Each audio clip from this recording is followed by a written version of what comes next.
Julia, merci d'être là pour nous présenter un projet un petit peu particulier, voire même farfelu, qui montre que l'esprit créatif d'une troupe de théâtre ne s'arrête pas parce que les portes du théâtre sont fermées en fait. Oui, c'est exactement ça. J'ai poussé le rideau d'un théâtre fermé. J'ai pas été déçue du voyage. Il y a encore quelques semaines, les murs du théâtre Le Pic, qui résonnaient du succès d'une pièce qui s'appelle Lorsque Mhm. Françoise paraît. Finalement, on reste un petit peu dans le même domaine puisque c'est l'histoire de Françoise Dolto, interprétée par Sophie Forte, donc psychanalyste et pédiatre française. On raconte son histoire de son enfance à sa consécration en tant que médecin.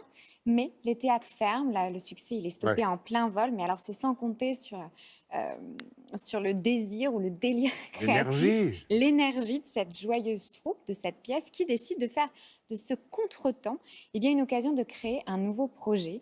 Et puis de l'autre côté, vous avez, pour que ça fonctionne, une société qui s'appelle Capta Vidéo, qui habituellement fait de la captation de théâtre, de Mhm. spectacles, de bandes annonces, Mhm. des pièces de théâtre en direct aussi, et qui se D'accord. retrouve évidemment sans sujet, sans projet, sans pièce à tourner. Sans boulot. Et on mélange un petit peu, c'est l'union de ces ressources techniques et de ces ressources créatives qui a rendu possible cette web-série qui s'appelle du coup Lorsque Françoise disparaît et que va nous présenter le C'est le metteur en contre-pied. scène de cette pièce qui est du coup devenu réalisateur et le fondateur de cette société. Regardez.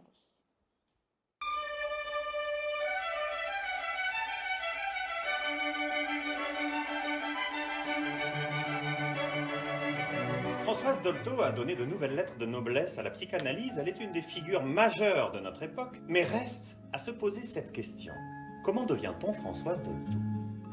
Alors, lorsque Françoise paraît, c'est parti d'une question, l'envie d'écrire ce spectacle, c'est quelle a été l'enfance de la femme qui a changé le point de vue de toute une époque sur l'enfance. Quand je serai grande, je ne serai jamais dépendante de qui que ce soit. Et comment allez-vous vous y prendre, jeune fille? Je serai médecin d'éducation. Ça n'existe pas. 1er novembre, les théâtres ferment. Et Oui. pourtant, vous êtes là avec moi aujourd'hui. Oui. Qu'est-ce qu'on fait aujourd'hui au Théâtre Le Pic? On n'avait pas envie de quitter ce théâtre, on n'avait pas envie de rentrer à la maison pour aller se confiner, et on s'est dit, on va faire une web-série, ça va s'appeler Lorsque Françoise disparaît, et ça va raconter l'histoire de 3 comédiens qui refusent de rentrer chez eux tant que le public ne sera pas revenu. Silence, s'il vous plaît. Moteur demandé.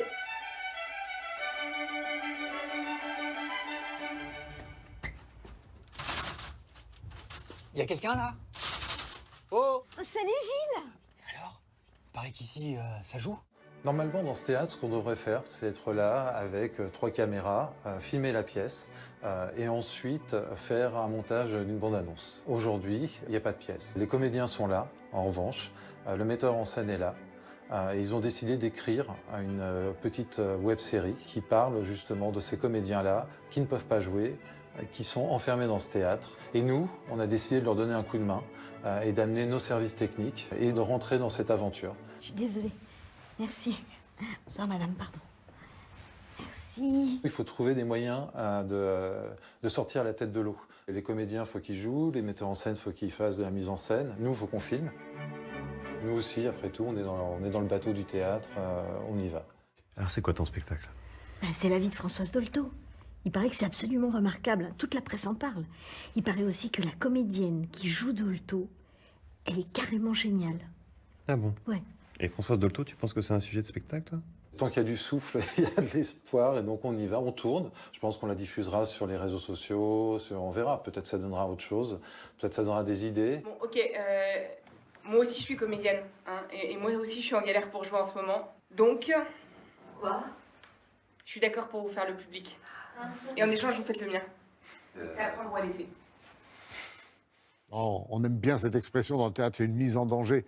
Mais c'est vrai qu'il y a beaucoup d'incertitudes et puis il y a de l'humilité de la part de ces gens. Ben oui, parce qu'en fait, l'essentiel, on est dans un moment où il faut Mm. faire, il faut agir en fait. Il faut jouer, il faut créer, même si on ne sait pas trop ce qu'on va faire de cette création, de ces projets. L'idée, c'est de ne pas rester sans rien faire. Alors, cette web-série, là, elle est actuellement en montage, mais elle va être disponible sur les pages Facebook et les réseaux sociaux de cette troupe et de cette pièce, Lorsque Françoise paraît. Une belle dose de créativité, de bonne humeur. Le théâtre, il se joue en série. La série se joue dans un théâtre. On est un peu dans un mélange des genres qui est très intéressant et qui est une belle preuve encore de motivation et puis de mobilisation de ce monde du théâtre qui reste pas sans rien faire. Non, pas sans rien faire. On ne baisse pas les bras. Ben, je vais dire comme avec Olivier Lostis tout à l'heure, notre libraire de Chartres, je vais dire nous restons solidaires et avec le théâtre, les troupes, les techniciens bien sûr, auxquels on pense tous les jours dans cette période difficile. Merci beaucoup Julia de nous parler d'eux et de leurs belles initiatives et de leur créativité.